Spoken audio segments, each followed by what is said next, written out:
ವ್ಯಾಸಾದಿಗುರುಭ್ಯೋ ನಮಃ. ಶ್ರೀ ಶಂಕರಾಚಾರ್ಯೇಭ್ಯೋ ನಮಃ. ಶ್ರೀ ಶ್ರೀ ಶೃಂಗೇರಿಯ ಜಗದ್ಗುರುಗಳ ಪಾದಗಳಿಗೆ ಶಿರಸ ವಂದಿಸುತ್ತಾ, ಗೌರವಾನ್ವಿತ ಬಂಧುಗಳೇ, ಇಂದು ನಾನು ಶಂಕರಾಚಾರ್ಯರಲ್ಲಿದ್ದ ಹಿರಿಯರನ್ನು ಗೌರವಿಸುವ ಮತ್ತು ಶಿಷ್ಯವಾತ್ಸಲ್ಯದ ಗುಣದ ಬಗ್ಗೆ ಒಂದೆರಡು ಮಾತುಗಳನ್ನಾಡಲು ಇಚ್ಛಿಸುತ್ತಿದ್ದೇನೆ. ಶಂಕರಾಚಾರ್ಯರು ಕೇರಳದ ಕಾಲಟಿ ಎಂಬ ಗ್ರಾಮದಲ್ಲಿ ಜನಿಸಿದರು. ಇವರ ತಂದೆ ಶಿವಗುರು, ತಾಯಿ ಆರ್ಯಾಂಬೆ. ಬಹುಕಾಲ ಮಕ್ಕಳಿಲ್ಲದ ಶಿವಗುರು ಆರ್ಯಾಂಬೆ ದಂಪತಿಗಳು ತ್ರಿಶೂರಿನ ಶಿವ ದೇವಾಲಯದಲ್ಲಿ ಶಿವನನ್ನು ಕುರಿತು ಧ್ಯಾನವನ್ನು ಮಾಡಿದರು. ಧ್ಯಾನಕ್ಕೆ ಶಿವನೊಲಿದ. ಆ ಶಿವನೇ ಈ ದಂಪತಿಗಳಿಗೆ ಮಗನಾಗಿ ಹುಟ್ಟಿದ. ಆ ಮಗನಿಗೆ ಶಂಕರ ಎಂದು ನಾಮಕರಣವನ್ನು ಮಾಡಿದರು. ಶಂ ಎಂದರೆ ಶುಭ, ಕರ ಎಂದರೆ ಮಾಡುವನು ಎಂದರ್ಥ. ಈ ಹೆಸರಿಗೆ ಅನ್ವರ್ಥವೋ ಎಂಬಂತೆ ಶಂಕರಾಚಾರ್ಯರು ತಮ್ಮ ಇಡೀ ಜೀವನದಲ್ಲಿ ಸಕಲ ಜೀವರಾಶಿಗಳಿಗೆ ಶುಭವನ್ನೇ ಮಾಡುತ್ತಾ ಬಾಳಿದರು. ತನ್ನ ಚಿಕ್ಕ ಪ್ರಾಯದಲ್ಲಿಯೇ ಪ್ರೌಢಿಮೆಯನ್ನು ಸಾಧಿಸಿದ್ದ ಶಂಕರಾಚಾರ್ಯರು ಹಿರಿಯರನ್ನು ಎಷ್ಟರ ಮಟ್ಟಿಗೆ ಗೌರವಿಸುತ್ತಿದ್ದರು ಎಂಬುದಕ್ಕೆ ಒಂದೆರಡು ಉದಾಹರಣೆಗಳು. ಬೇಸಿಗೆಯ ಒಂದು ಮಧ್ಯಾಹ್ನ ತಾಯಿ ಆರ್ಯಾಂಬೆ ದೂರದ ಪೂರ್ಣ ನದಿಗೆ ಸ್ನಾನಕ್ಕೆ ಹೋದವರು ಸಕಾಲದಲ್ಲಿ ಮನೆಗೆ ಹಿಂದಿರುಗಲಿಲ್ಲ. ಹುಡುಕಿಕೊಂಡು ಹೋದ ಶಂಕರಾಚಾರ್ಯರು ದಾರಿ ಮಧ್ಯದಲ್ಲಿ ಮೂರ್ಛಿತರಾಗಿ ಬಿದ್ದಿದ್ದ ತನ್ನ ಅಮ್ಮನನ್ನು ನೋಡುತ್ತಾರೆ. ಆಕೆಯನ್ನು ಎತ್ತಿಕೊಂಡು ಮನೆಗೆ ಕರೆತರುತ್ತಾರೆ. ಅದೇ ಸ್ಥಿತಿಯಲ್ಲಿ ಶಂಕರಾಚಾರ್ಯರು ನದಿ ದೇವತೆಯನ್ನು ಪ್ರಾರ್ಥಿಸಿ ಪೂರ್ಣಾ ನದಿಯನ್ನು ಅವರ ಮನೆಯ ಪಕ್ಕದಲ್ಲಿಯೇ ಹರಿಯುವಂತೆ ಮಾಡಿದರು.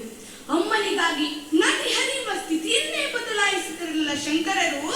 ಆಹಾ, ಎಂತಹ ಭಕ್ತಿ ಗೌರವ! ಇನ್ನೊಂದು ಘಟನೆ.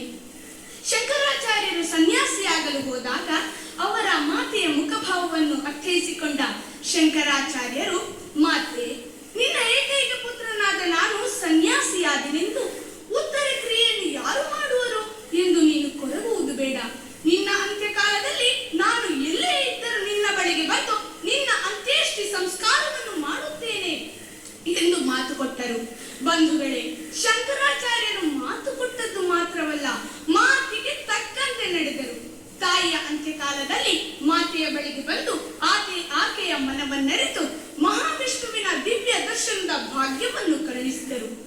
ಮಾತೆಯ ಮೃತದೇಹವನ್ನು ತಾವೇ ಎತ್ತಿ ಚಿತೆಯ ಮೇಲಿರಿಸಿ ಬೆಂಕಿ ಇಟ್ಟರು. ಅಂತ್ಯಕ್ರಿಯಾ ವಿಧಿಗಳನ್ನೆಲ್ಲವನ್ನೂ ಮಾಡಿದರು. ಕೊಟ್ಟ ಮಾತಿಗೆ ತಪ್ಪದೆ ತಾಯಿಗೆ ಕೊಟ್ಟ ಮಾತನ್ನು ಗೌರವಿಸಿ ನಡೆದರು. ಜೊತೆಗೆ ಜಗತ್ತಿಗೆ ಹೊಸ ದಾರಿಯನ್ನು ತೋರಿದರು. ಇನ್ನು ಗುರುಗಳಿಗೆ ಕೊಟ್ಟ ಗೌರವದ ಬಗ್ಗೆ ಒಂದು ಘಟನೆ. ಸನ್ಯಾಸ ದೀಕ್ಷೆಯನ್ನು ನೀಡಿದ ಗುರುಗಳಾದ ಗೋವಿಂದ ಭಗವತ್ಪಾದರೊಂದಿಗೆ ಶಂಕರಾಚಾರ್ಯರು ನರ್ಮದಾ ನದಿ ತೀರದಲ್ಲಿ ಬದುಕುತ್ತಿದ್ದ ಸಂದರ್ಭ.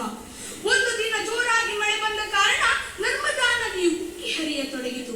ತಪದಿಂದ ಎಚ್ಚೆತ್ತ ಶಂಕರಾಚಾರ್ಯರು ಗುರುಗಳಿಗೆ ತೊಂದರೆಯಾಗಿರಬಹುದೇ ಎಂದು ಯೋಚಿಸಿ ಗುರುಗಳಿದ್ದ ಗವಿಯತ್ತ ಓಡೋಡಿ ಬಂದರು. ಪರಿಸ್ಥಿತಿಯನ್ನು ಅರ್ಥ ಮಾಡಿಕೊಂಡ ಶಂಕರಾಚಾರ್ಯರು ತಮ್ಮ ಕೈಯಲ್ಲಿದ್ದ ಕಮಂಡಲವನ್ನು ಗವಿಯ ದ್ವಾರದಲ್ಲಿರಿಸಿ ಮಂತ್ರಗಳನ್ನು ಜಪಿಸಿ ಪ್ರವಾಹವನ್ನು ಕಮಂಡಲದಲ್ಲಿಯೇ ಸೇರುವಂತೆ ಮಾಡಿ ಗುರುಗಳನ್ನು ರಕ್ಷಿಸಿದರು. ಎಂತಹ ಅನುಪಮ ಗುರುಭಕ್ತಿ ಶಂಕರಾಚಾರ್ಯರದು! ಇನ್ನು ಶಂಕರಾಚಾರ್ಯರ ಶಿಷ್ಯ ವಾತ್ಸಲ್ಯ ಅಪರಿಮಿತವಾದುದು. ಅವರಿಗೆ ಅಪಾರ ಸಂಖ್ಯೆಯ ಶಿಷ್ಯಂದಿರಿದ್ದರು. ಯಾವುದೇ ಭೇದ ಭಾವವೆನಿಸದೆ ಎಲ್ಲರನ್ನೂ ಸಮಾನರಾಗಿ ಕಾಣುತ್ತಿದ್ದ ಯತಿಶ್ರೇಷ್ಠರಿವರು. ಶಂಕರಾಚಾರ್ಯರ ಶಿಷ್ಯ ವಾತ್ಸಲ್ಯಕ್ಕೆ, ಮಾನವ ಪ್ರೀತಿಗೆ ಒಂದೆರಡು ಉದಾಹರಣೆಗಳು. ಶಂಕರಾಚಾರ್ಯರು ಬದರಿಯಲ್ಲಿದ್ದಾಗ ನದಿಯ ಆಚೆ ಕಡೆ ಇದ್ದ ಸನಂದನನ್ನು ಶಂಕರಾಚಾರ್ಯರು ಕರೆಯುತ್ತಾರೆ. ಗುರುಗಳು ಕರೆದರಲ್ಲ ಎಂದು ಸನಂದನನು ನದಿಯ ನೀರನ್ನು ಲೆಕ್ಕಿಸದೆ ನದಿ ದಾಟಲು ಪ್ರಾರಂಭಿಸುತ್ತಾನೆ. ನನ್ನ ಶಿಷ್ಯ ಮುಳುಗಿ ಹೋಗುವನಲ್ಲ ಎಂದು ಯೋಚಿಸಿದ ಶಂಕರಾಚಾರ್ಯರು ಕೂಡಲೇ ನದಿ ದೇವತೆಯನ್ನು ಪ್ರಾರ್ಥಿಸಿ ಸನಂದನನ್ನು ಪಾದ ಬಿಟ್ಟಲ್ಲೆಲ್ಲ ಬಿಳಿ ಕಮಲಗಳು ಅರಳಿ ಆತನನ್ನು ರಕ್ಷಿಸುವಂತೆ ಮಾಡಿದರು. ಎಂತಹ ಶಿಷ್ಯ ವಾತ್ಸಲ್ಯ ಶಂಕರಾಚಾರ್ಯರದು! ಇನ್ನೊಂದು ಘಟನೆ. ಪ್ರತಿದಿನ ಪ್ರವಚನವನ್ನು ಕೇಳಲು ಬರುತ್ತಿದ್ದ ಶಂಕರಾಚಾರ್ಯರ ಸೇವೆಯನ್ನು ಮಾಡುವ